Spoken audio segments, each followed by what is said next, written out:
Good evening, everybody.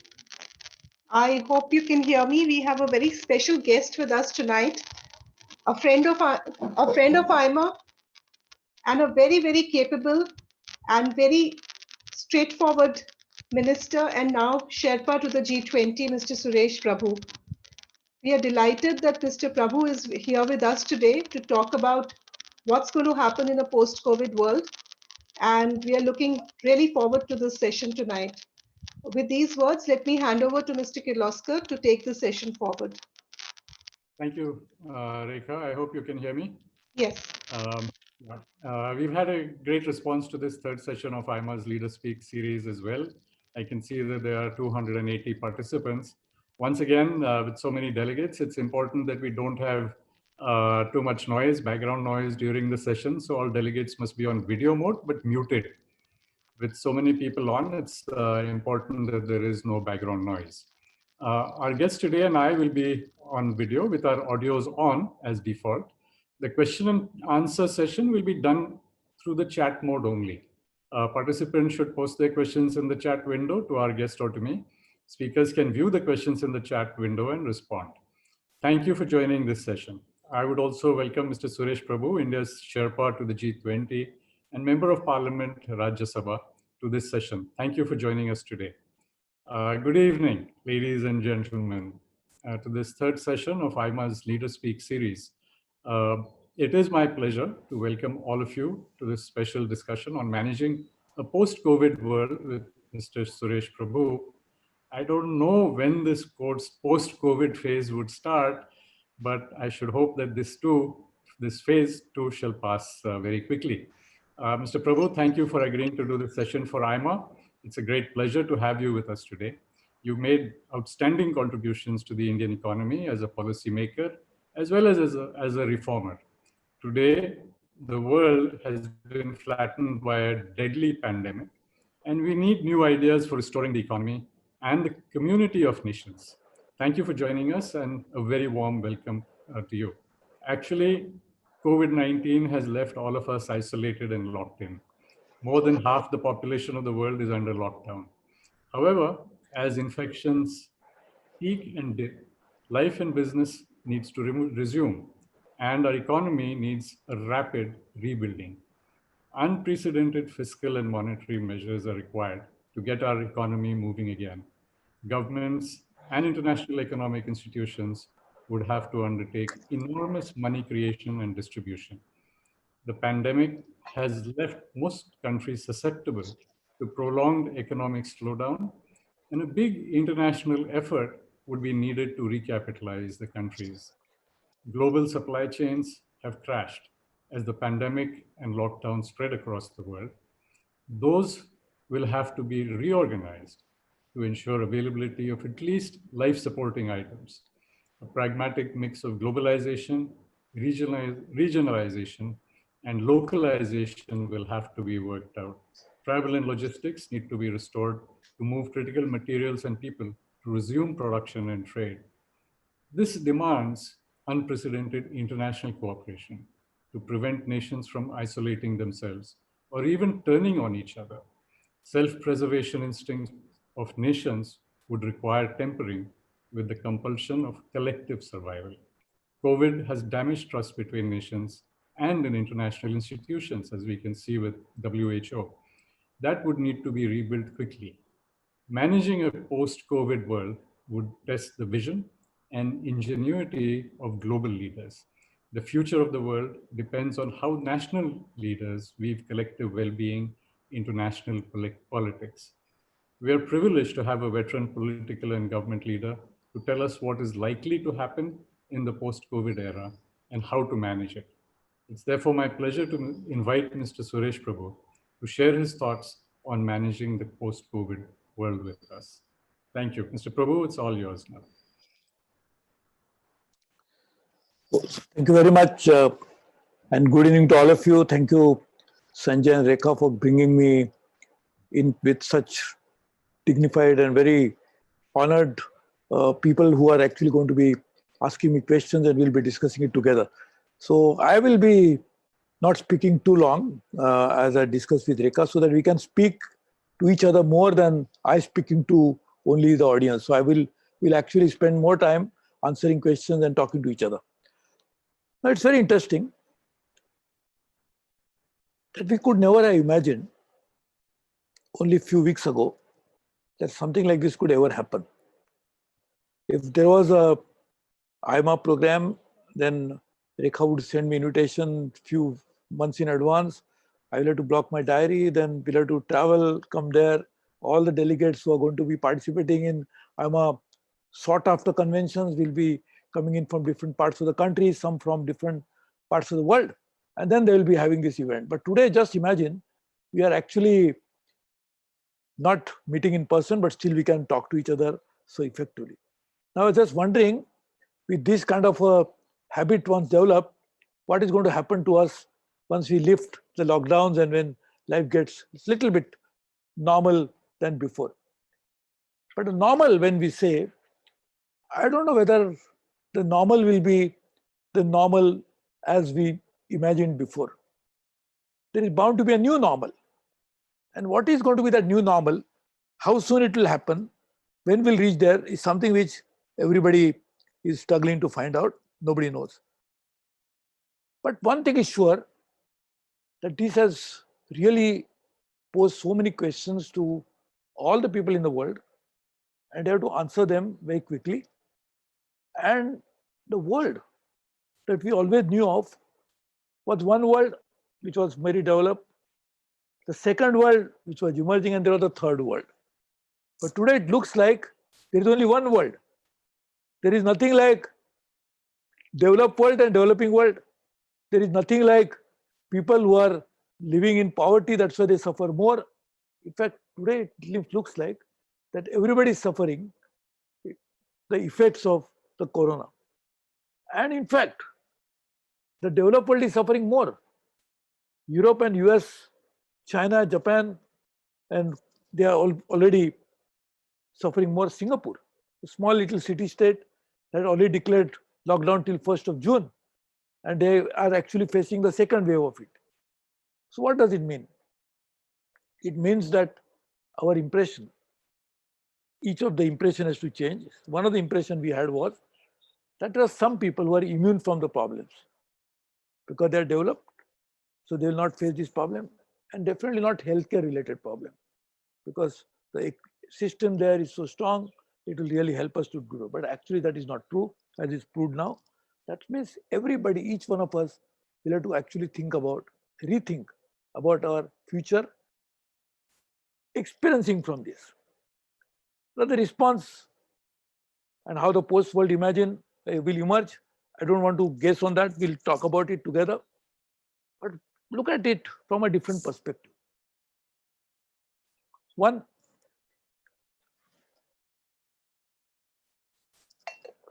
the governments. It will be really interesting to see, and I'm talking about mainly the developed world.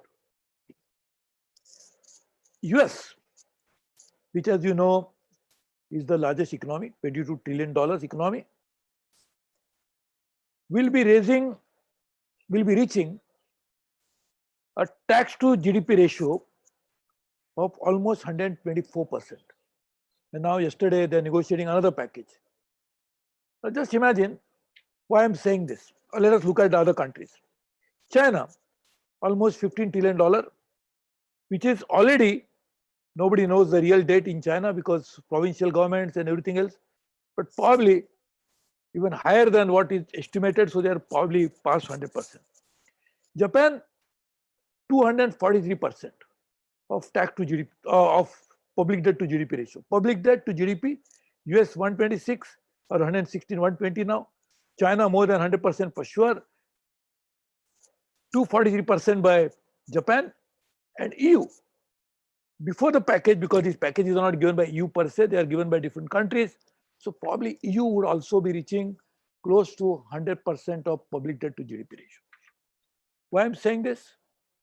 In future, the governments, they have to put in a lot of money for infrastructure. They have to give a lot of money for social good. But because of such a high public debt to GDP ratios, Just imagine the ability of the governments to put in more money in future for such necessities like infrastructure and social good.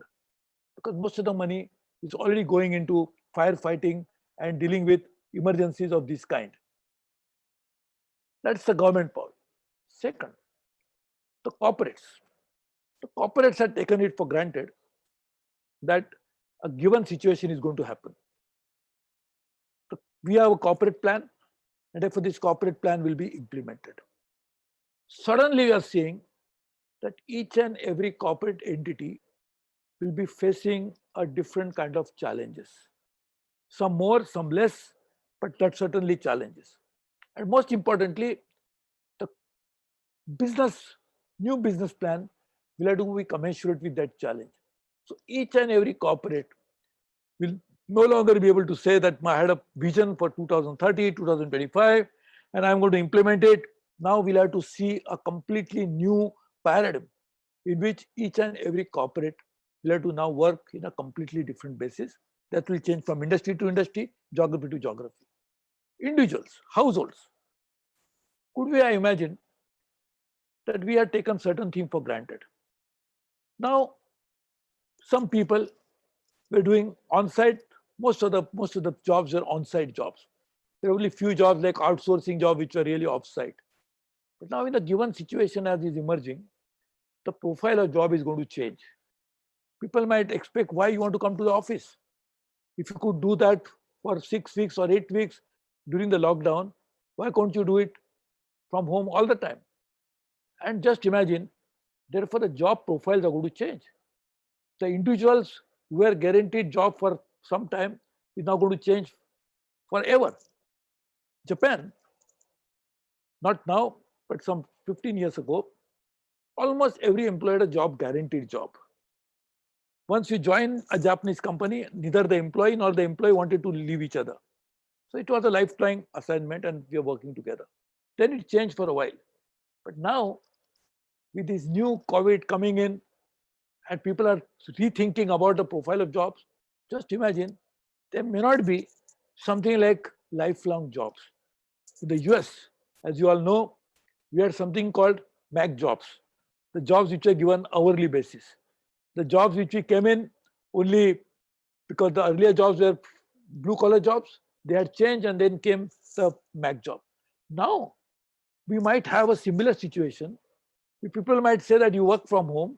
If you log in for 5 hours, 6 hours, will be paid for that.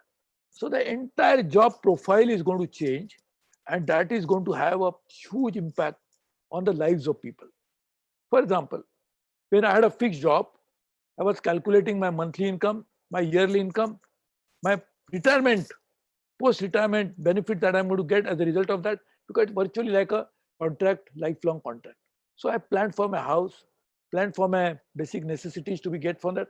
Now with the changes that are going to take place of this kind, how would be able to plan, people will be able to plan their future? It is something which really needs to be seen.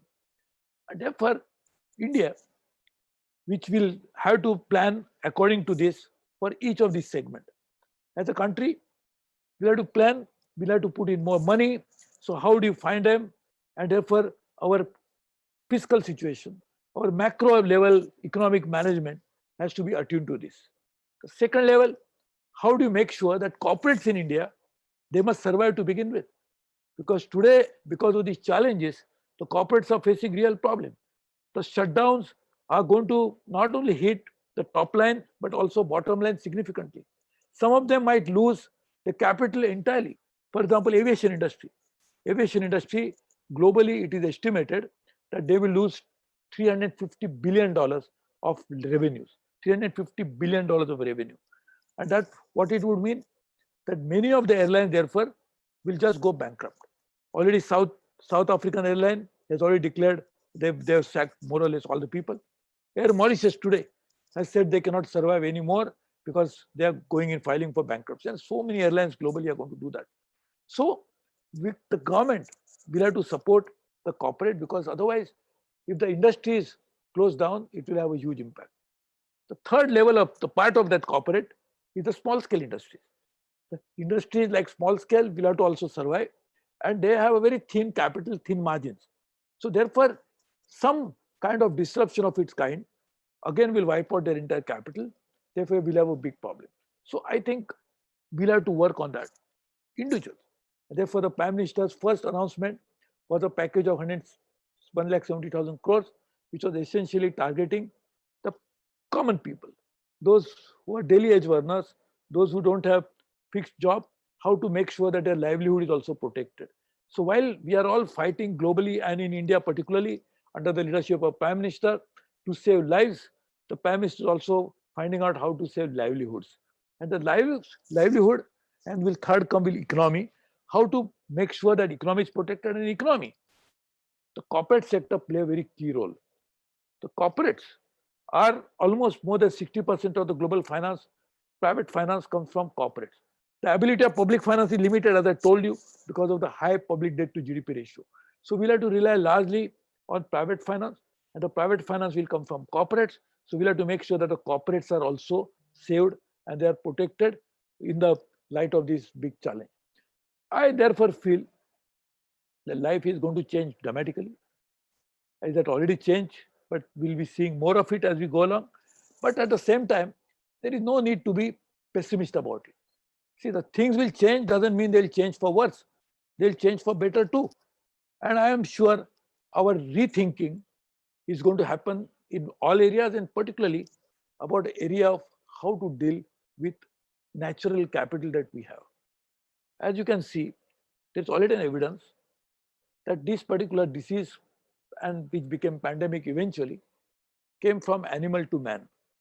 Now, there are various reasons people are studying it. I'm not a scientist, I'm not an expert, but one very sound school of thought is saying that the loss of biodiversity, which is also creating huge challenges, because we are changing biodiversity so dramatically that the effect of animal habitat going away, the effect of that on this, so we could never imagine. So far we are thinking the loss of biodiversity is an only environmental issue. We never could imagine that this could have such a huge impact on human life, economy, and our entire social life as well. This is profound, could never be imagined. So therefore, the issues related to environment, whether they are climate change, whether they are biodiversity, whether they are related to water, whether they are related to desertification, all those issues will have to be tackled on a very priority basis so that we avoid such kind of unforeseen, unimaginable consequences that happen as a result of a pandemic of this kind. Just imagine, we always were struggling to find out how do you limit nuclear weapons? How do you limit weapons of mass destruction? So we were signing treaties globally to deal with that. But we could never imagine there is a weapon of mass destruction which is invisible. We cannot see it, and it can cause destruction of all kinds, disrupt economic activities like this. Even during the Second World War, we could never have such a disruption of this kind. The countries, after countries were not affected to the level at which we are affected today. So I think this is going to be a massive change. And as I said, I will stop here and will answer almost all questions possible. Therefore, I leave it to my dear friend Sanjay to take it over and actually tell me which question I should answer. Thank you very much. Thank you, sir. Yeah, you mentioned about cancelling programs. I had to cancel 2 programs, which were to take place around this time. You spoke about the new normal, what kind of work will we be coming back to? And that we realize now that there's no first world, second world, third world. There's only one world, and all of us have to face this. Most companies, including mine, had already made their annual operating plans. And you can be sure that all of us have to change those annual operating plans that we have made. So you spoke about public debt to GDP and the fact that so many countries now are, that ratio is above 100%. And I thought I'd take the prerogative and ask you the first question, because there's tons of questions that are just flowing through. You are India's Sherpa to the G20 and are probably aware, or definitely aware, of what other G20 members are doing. A few people say that our government isn't doing as much to protect livelihoods and jobs long term, while other countries that I'm aware of are subsidizing salaries sometimes up to 80 or 90% for those who have an income below a certain threshold, say £30,000 in the UK, to protect livelihoods as well as the corporation's long-term viability, which in turn will protect jobs. To the best of my knowledge, India hasn't announced anything yet. On the other hand, I understand that there's a rule or an advisory that companies must pay salaries not only of their own employees, but also those of contractors' labor hired by them also during the lockdown. So how do these companies and how do Indian corporates survive in an open world? Because we are going to continue to be an open world, I believe. So any comments on that? No, actually, uh, Prime Minister, when he spoke to the nation at a national address on the television, he had mentioned that he has set up a task force under the chairmanship of the finance minister who will be dealing with issues like this. So the first part of that obviously was to deal with the most emergent situation and making sure that the people are fed. So I'm sure as she is already consulting a lot of people, and I'm sure there will be something which she'll be announcing. I'm not aware of what she'll be announcing, or I'm not aware when she'll be announcing. But as Prime Minister said that there is going to be a task force, I'm sure she's be working on it. But point is well taken that in a situation is so challenging and so the magnitude of it is so large that as it has happened in so many other countries, it's not possible for an individual corporate or an individual entity to deal with this. We'll have to put in all our collective efforts into it. And therefore, I fully agree with you that there is a need to work on that. Thank you, sir. So the next question is from Mr. Dr. Vikas Deep of Bathinda Management Association. He says, will the new normal be a bliss for India in the global scene? I assume he wants to know what are the opportunities for India? Where can we have our own advantages? Sorry. Mr. Dr. Vikas Deep from Bathinda says, will the new normal be bliss for India in a global scene? Global scene? In the global scene, what are the advantages? Will there be new advantages for India? Oh, sure. Possibly because China is going to be, China, everyone is looking at China with. Yeah, definitely. Let me explain to you. Actually, there is bound to be an advantage. Even before the COVID happened, there was a very interesting report which was prepared by a global multilateral agency. We said that actually speaking, the future manufacturing that is going to happen in the world, good part of that can happen in India for many reasons. I'm not going to those reasons, but that was a report which was made before the COVID happened.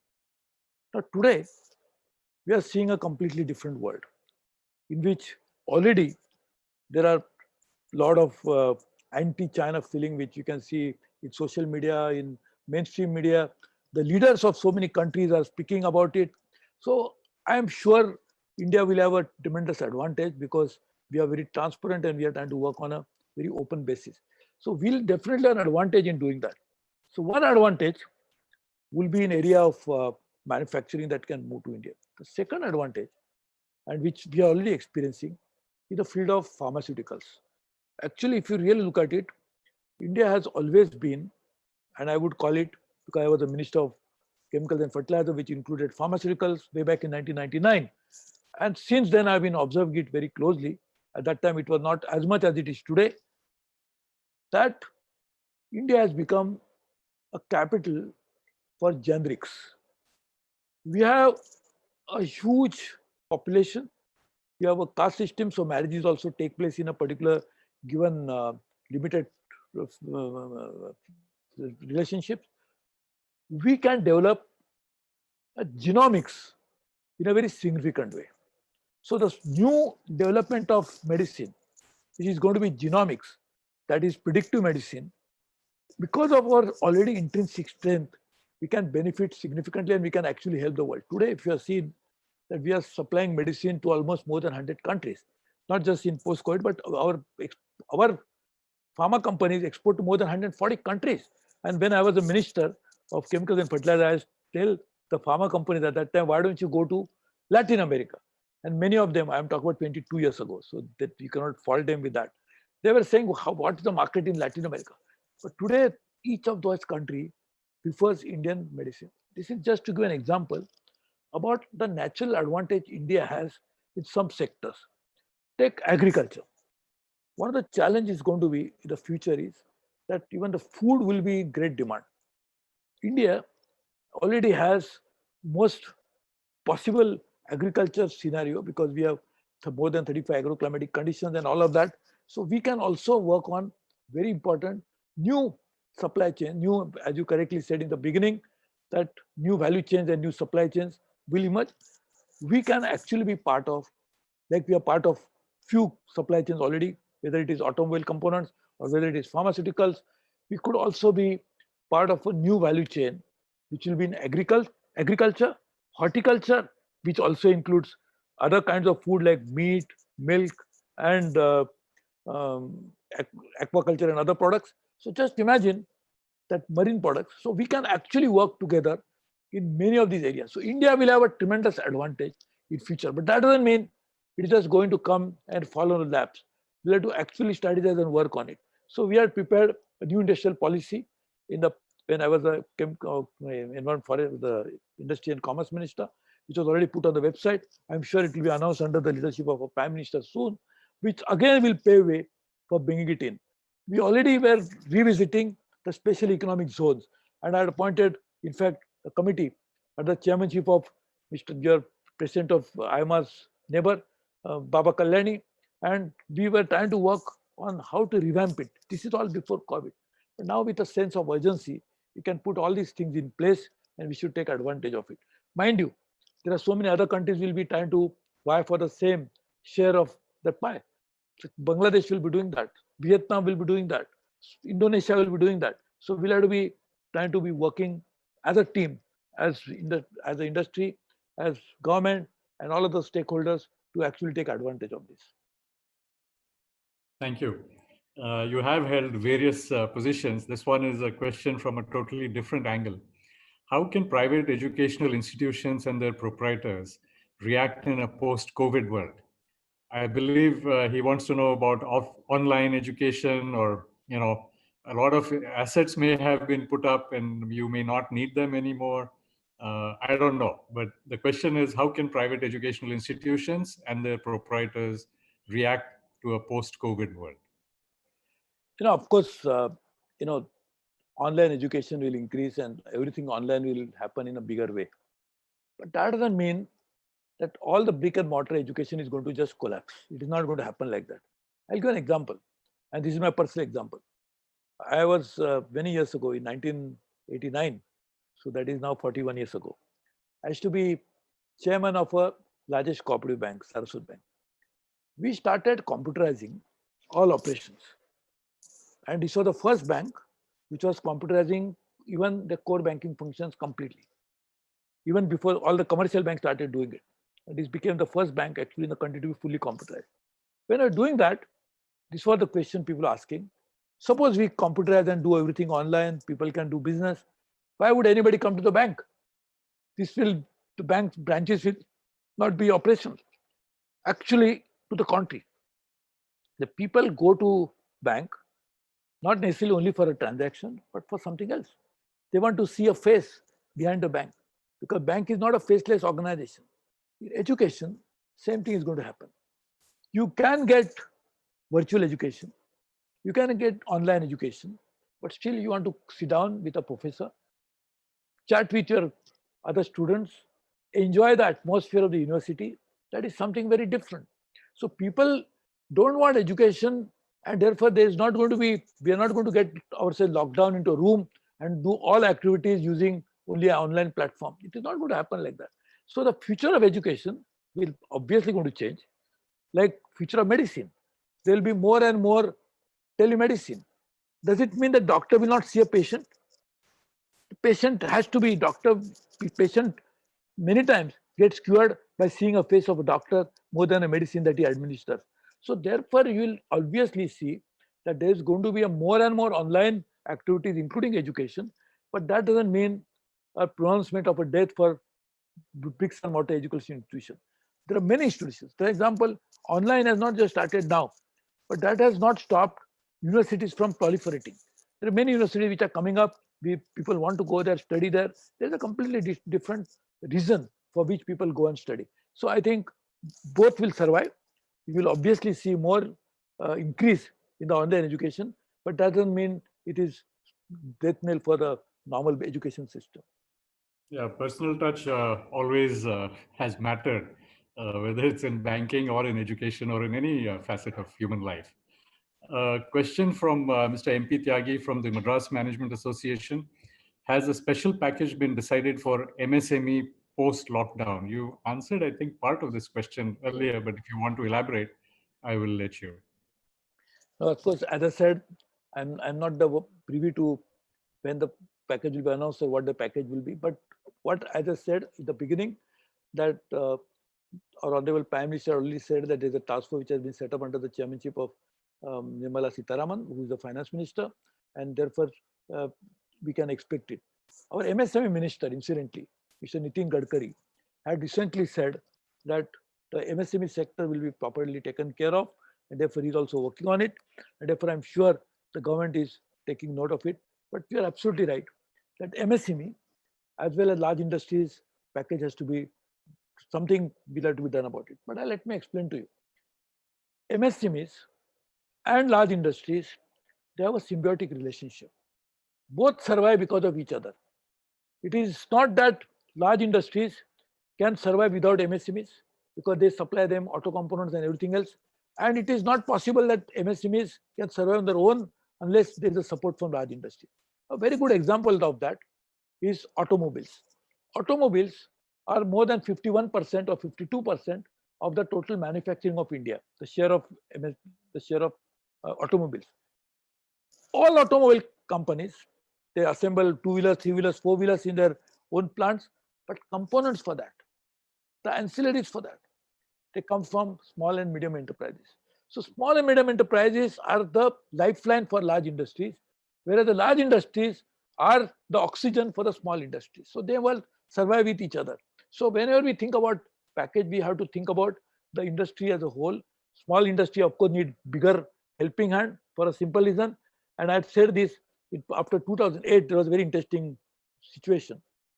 The US and the Europe came out with a new formulation. They said these banks are too large to fail. So at that time, there was a big MSME convention in California, and I was speaking there. I had said that they are too large to fail, but small industry is too small to succeed. So we must take care of small industries to begin with because they are too small to succeed. Their area of scale is so little. So I think we'll have to protect small industry. They are the backbone of India's industry. They are the backbone of India's exports. They are the largest providers of employment. So therefore, we must make sure that small and medium enterprises survive and they thrive in the years to come. So while we are on the thing with MSME and other kinds of industries, the lockdown is quite severe.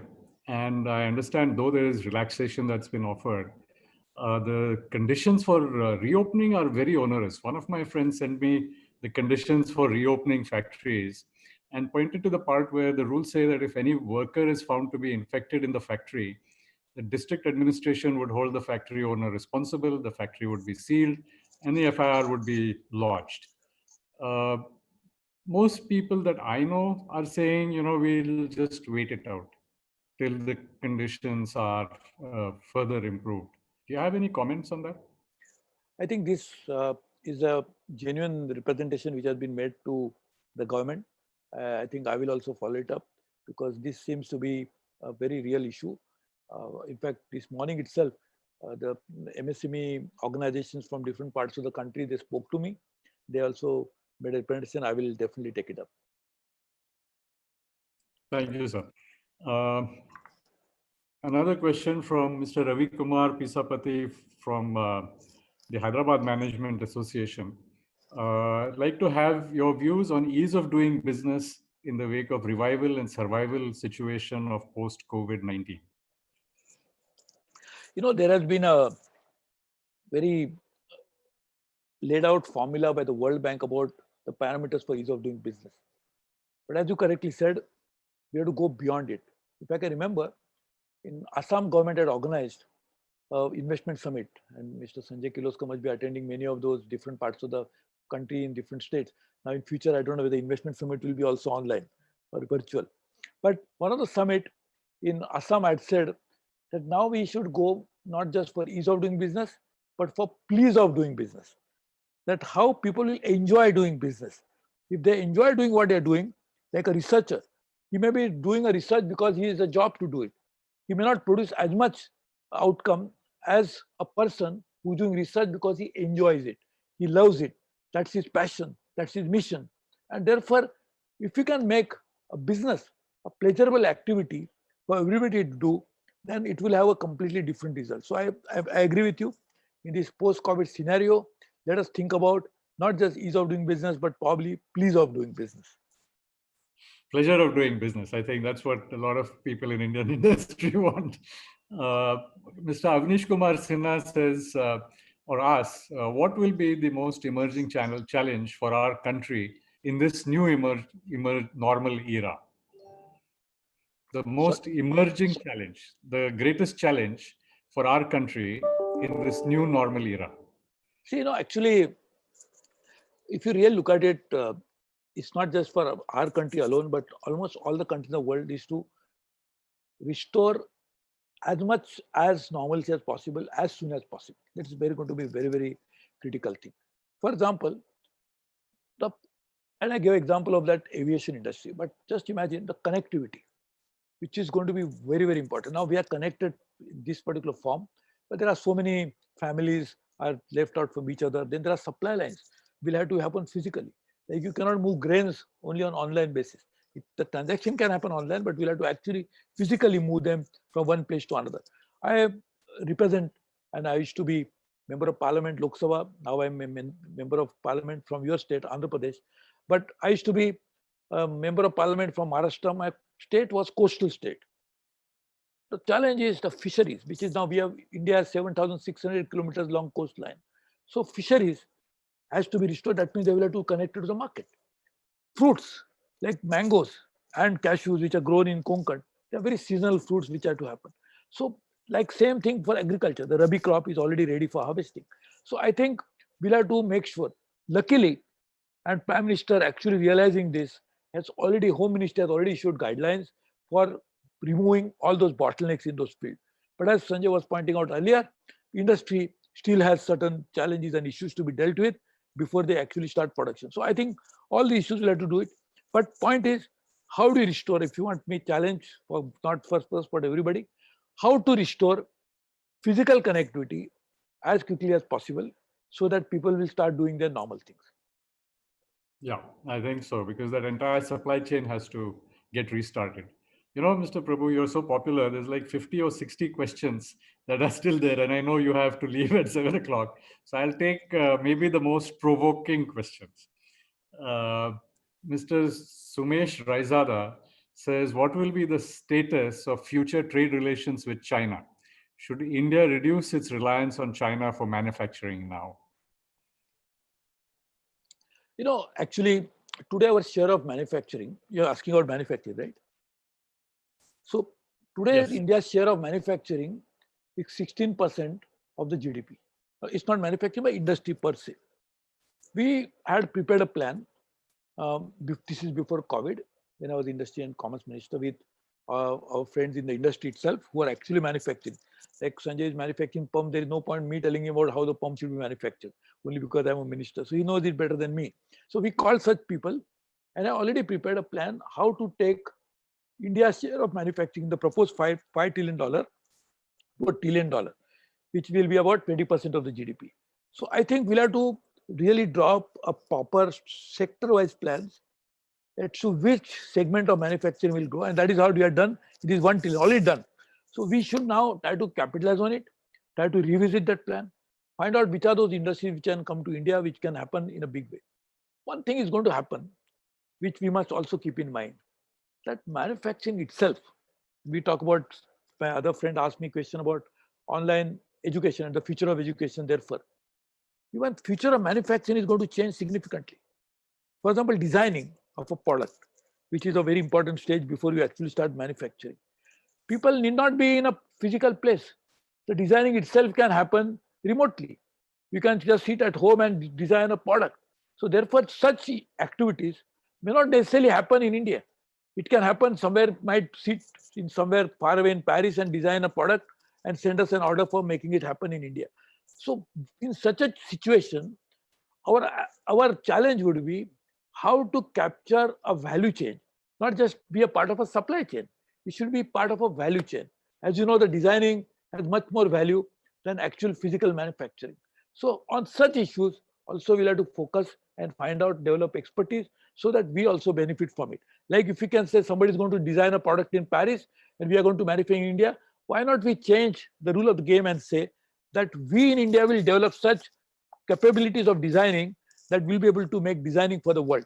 In fact, the National Institute of Design, which is in Ahmedabad, and I was minister in charge of that, I'd always should tell them that why don't you become designer of the world, not just a service providers of the world, which we are today. Why not we become designers of the world? I think we'll have to focus on that. So just manufacturing alone will not help. We have to do the value addition into that. Right. This is from Neha Arora. What is the government's plan to specifically for sugar sector, considering overall demand supply situation in the country? That's number one.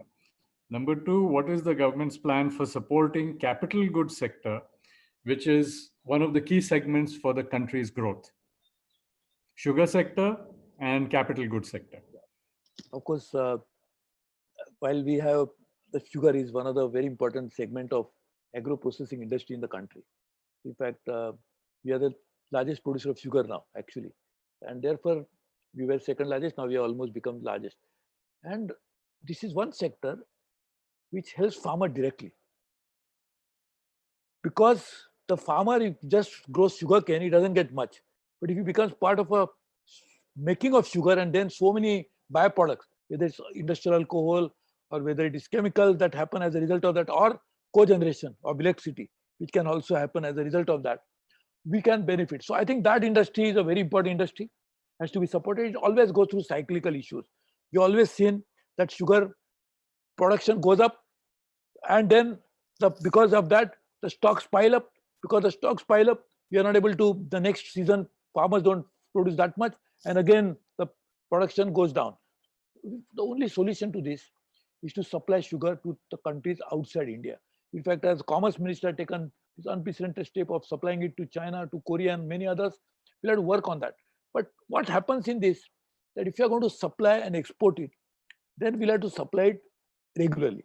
We cannot say now because our production has gone down, I'm not going to supply, because we have to honor the commitment. So agriculture products, this is going to be a major challenge.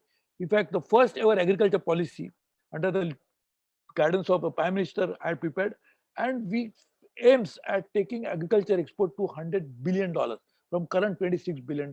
So that's the potential. On capital goods, which is actually important, capital goods will actually, like the steel and the capital goods or the cement, they are the core sectors. They will actually make sure that we manufacture. But again, our domestic industry will have to buy those products. Like for example, if you look at it, we have a BHEL, which makes turbines and which makes engine, the machines for power sector. Now, if our power sector, if BHEL, we have to create another 4 BHEL, for example, which is capital goods. If they make those turbines and they make the engines, we'll have to have a demand for that in India, or we'll have to find a overseas market to do that. So capital goods industry needs support for sure, and we'll have to create a downstream demand for those products so that they will have a sustainable growth in the years to come. Thank you. Mr. Vruksham Suresh says his question is, talent base erosion is taking place. There seems to be retrenchment all around, cutting costs by reducing manpower, multitasking for all. Do you believe that there will be loyalty shocks? Actually, let us not be, I'm sure this is a temporary phase. I'm sure about it. Let's hope that we'll get over this phase. For anybody who loses a job, it's a nightmare. For somebody who has to take salary cuts, it's a big, big challenge to manage the family budget. So one who goes through it is a really a challenging situation. Therefore, I wish that we get out of it as soon as possible. And therefore, it remains a temporary phase. That's our hope. Therefore, we'll be able to get out of it soon. Mr. VN Dalmia has a question.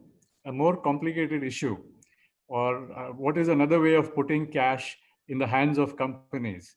That is GST refunds. But many companies have large GST business credits.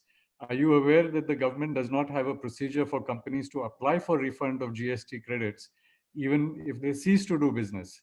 And he says he'd be grateful if this could be taken up with the PM. I know this is one way of one way of looking at how the revival of industry can take place. I get that point for sure. Also, this is something which is one related to this currently, but also related to how systemic reforms for the GST should happen over a period of time. So this is one is for current situation wherein the industries actually will get some more resources in their hands so that they can use those money for either capex or for making sure to tide over the present liquidity problem, because there will be solvency but may not be liquidity. So to address that, this could be one solution. And I'm sure as we go along, there is a need to look into that. For example, as for exporters, there is a problem related to GST refund. So we are thinking about, and as Commerce Ministry, we have submitted a proposal to the Finance Ministry as to how we can have a sort of a bank book wherein you don't need to pay, but you can actually work on certain credit. So I think we really need to look into such issues so that industry will always have this solution on a regular basis. Thank you.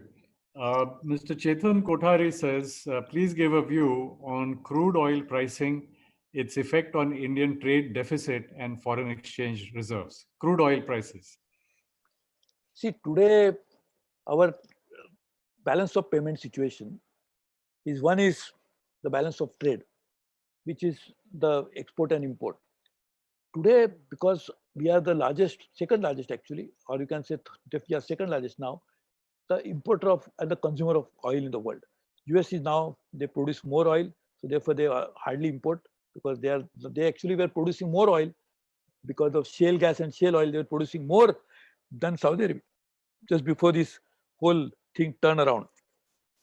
So we being the largest importer, our oil, the imports largely are from oil.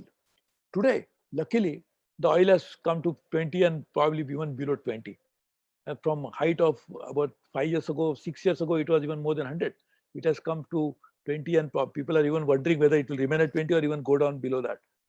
So obviously, because the import bill will be so low, will obviously the balance of the trade balance will be not as adverse as it was before. The second part of the balance of payment overall, and that's a part of a current account deficit, we get a lot of remittances. India is the single largest recipient of remittances in the world. We got $80 billion remittances. It also might have some effect because oil prices going down. It will have another effect is that the people in the Middle East who are working there, the capex of the Middle East may go down. It may have down. I don't know whether it will go down. So there might be remittances might be affected. Their salaries may be affected. Something like this will happen. So it will have some impact on that. But overall, I think in the near-term future, I think we should not be worried about the balance of payment issue at all. In fact, there are capital flows which happens either through remittances or through FPI, the portfolio investors. Now the portfolio investors, depending upon the situation as will emerge, like with the interest rates will become negative in some other countries, people might even borrow there and put money into the stock market. So we might get more portfolio investments. That's the hope.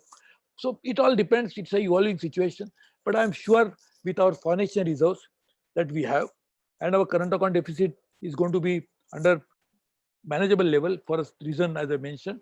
I don't think we'll have a serious problem on that count. It's the volatility currently going on, so it might go down and go up, but I think we should expect a stability. Mr. Anil Chopra, he thanks you for an excellent panoramic view that you have provided on all spheres of life. His question is, with imminent uncertainties about jobs and earnings, consumers would be averse to spending on non-essentials. This would lead to a severe fall in consumption, sales, and downturn of the economy. What should government do to put the economy back on the track? Of course, this is not one single solution. There are many, many ways to deal with that. And I'm sure first, obviously, is to create more demand. Because when you have more demand, obviously that leads to more production leads to more jobs will create to more consumption, and more consumption again come back to more. So to create demand, we'll have to increase incomes of people. So one way of increasing incomes, as we are saying, one is a household income, for which probably income support. The second one is a corporate income, which is again the another way of doing it. I'd give and share with some project which are already working on. We have taken 6 districts in India, and each one, north, east, south, west. I'm not going to waste time in giving names. The idea was that if each district of India can grow by 3% or 4% more than what it is growing today, then obviously that will add to 3 or 4% incremental GDP growth for India, because aggregation of all district will be the India GDP. You will be surprised to know, and this National Council for Applied Economic Research and Indian Institute of Management are working on that project. You'll be happy to know that that study itself, and now the project should be implemented on a faster pace, can create jobs at the local level which we not even imagine. In service sector, in manufacturing, also into agriculture of a different kind. So I'm not talking about very high-ended jobs, but incomes of people can increase considerably with only this particular project being implemented. So that again will create rural incomes. Rural income will create more demand for industry products. This will create more demand for services, and automatically the cycle of economic revival will happen on a faster pace. But many more things to be done. As I said, it's not just one single thing, many things to be done. Okay. The next question is from Arka Chakravarti. She is a PGDM student, and she has a question. Which sectors will provide employment post-COVID era? It's a very long answer, maybe. The first sector is obviously the pharmaceuticals, the healthcare sector. They will be obviously the one sector which will have somebody who is actually, Sanjay's sector also should be doing well, because everybody is saying wash your hands with water. So we'll have to pump out more water. So that sector will also do well. So I think many sectors, like one who is making sanitizers, will do well. So I think the healthcare sector will have a huge positive benefit immediately. But of course, as I said, when the economic revival starts, when the economic cycle gets back into the rolling mode, I think many more sectors will benefit. I think we will be running out of time soon. So what I will do is I'll take the last question, because it's coming close to 7 o'clock. Many companies, this is from Mr. Tom Thomas. Many companies are planning to work from home, some of their operations even after the pandemic. But manufacturing MSMEs are not able to do this for the most part. What suggestions could you give for them to tide over the pandemic? So, there are certain activities which can be done offsite, but there are certain activities has to be done on site. There's no question about it.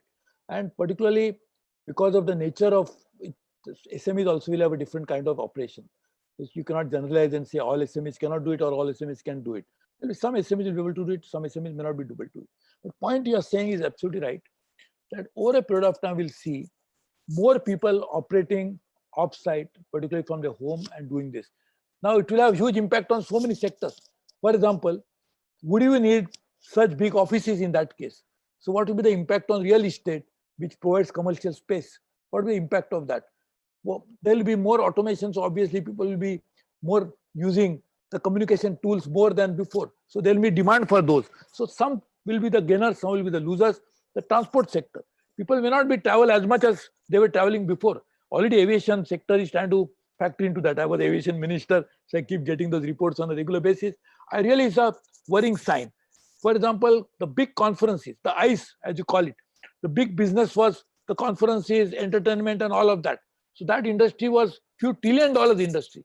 What is going to happen to that industry, we don't know. So I think will be a situation, but small and medium enterprises, there are some activities, as I agree with you, cannot be done from home, will have to be done on site, and such activities probably, as of now, we cannot do it, but maybe over a period of time, we'll develop some new ideas and be able to do it. But we cannot always say that no everything will be on site. It's not going to happen. And everything will be off site is very difficult to happen.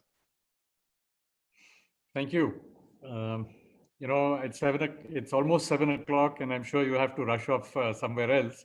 I'd like to thank everyone for joining us this evening on behalf of IMA. I'd like to thank the audience for their participation in this third session. All the questions that were asked were relevant. Mr. Prabhu, thank you very much for being with us this evening. I'm sure you got a sense of what is exercising our minds, the minds of management professionals and all the other members of local management associations, as well as people who have joined the seminar, not only on Zoom, but also on YouTube and Facebook. And I'm sure that the minister has, you know, I know he's given the right answers. All of us are working under tremendous pressure, but people in government are probably under even more pressure than the rest of us. I shall be back on 27th with another session, but may I request our Director General, Ms. Rekha Sethi, to tell you about our program on the 24th.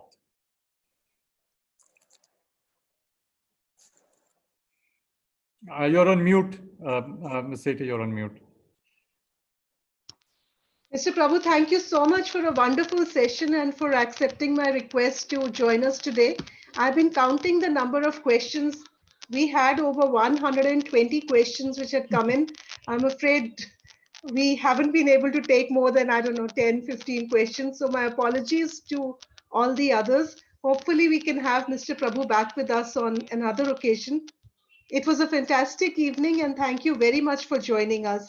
The session tomorrow is with Dr. V. Ram Gopal Rao, Director, IIT Delhi, and Ashish Kashyap, founder of Go IBBO, from 4:30 to 5:30. So all are cordially invited to join.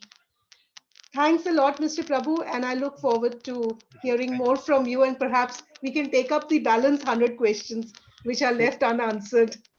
So thank you very much to IMA, to Rekha, to Sanjay, and all the participants for being there. I'm sorry, as she said, we could not answer the question only because of the paucity of time, but I look forward to remaining engaged with you and hopefully be able to answer the question. Actually, when I'm answering a question, I'm not answering a question. We together are thinking about how to deal with the situation. So thank you very much. All the best to you. Good night. Thank you. So, Mr. Prabhu, we had people from all over India, and it's a truly national gathering with almost 400 people on YouTube, Zoom, and also on Facebook. Thank So you. this is being streamed live. So thank you very much. Thank you very much. Thank you. All the best. Okay. Okay. Bye.